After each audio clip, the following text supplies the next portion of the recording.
এমনি খিদা লাগছে, আরো এমনি বসে থাকলে কিন্তু ঘুমাই যামুগা। হ গোড়া ডিম। ওই সাম্বা একটা গান গাতো। কি? ওই যে শরীফুদ্দিনের ওই গানটা গাতো। কোন গান? আরে ওই যে ওইটা। শর্ট টিফিনটা আমার 2 মিনিট আছে, পরে স্যার এসে পড়বো। আরে দূর গা। আচ্ছা ঠিক আছে। আমি নেশাপুর চলেছি করমপুর, নেশা হেইবার হয়েছি পাগল। আমি নেশাপুর চলেছি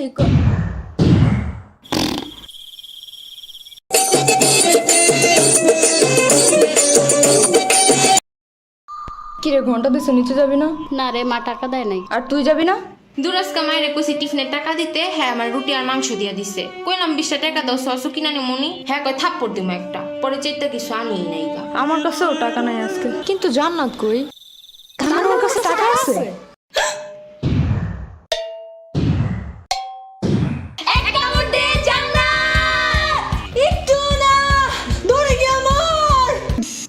আব্বু 20 টাকা দাও। 20 টাকা তো ভাঙতি নাই। তাহলে কি 500 টাকার নোট? আমার কোনো আপত্তি নাই।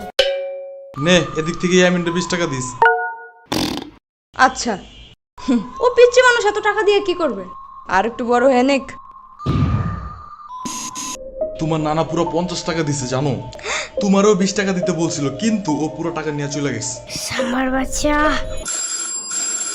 ওই যাইসা বসছে।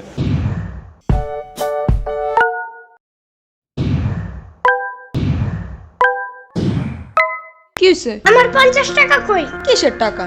না সকালে দিছে, মামা বললো। ফয়সালের বাচ্চা আজ এরা চিল্লাচিল্লি, ওইটা আমার টিফিনের টাকা ছিল। মিথ্যা কথা। কালকেও নাকি তুমি আমার ভাঙতি টাকা নিয়ে গেছো। কিসের বাংটি? মানে ওই টাকাগুলো যেইগুলা হাতে নিয়ে নাড়াচাড়া করলে জুনজুন শব্দ হয়। খেদে কাম নাই, তোমার বাংটি নিয়ে পুরো থাকবো।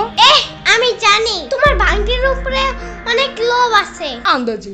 সত্যি, নাইলে ওই দিন টয়লেটে একটা কয়েন পড়ে গেছিল দেখা চমকে সুতা লাগে আবার উঠেছিলা কেন?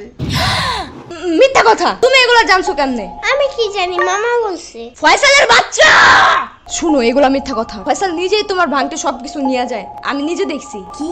আবার ওই দিনও তোমার যে হালকের পুতুলটা হারাই গেছিল না, ওই নিজে ভাঙ্গারিয়ালার কাছে ওটা বিক্রি করে দিছে, জানো? মামার বাচ্চা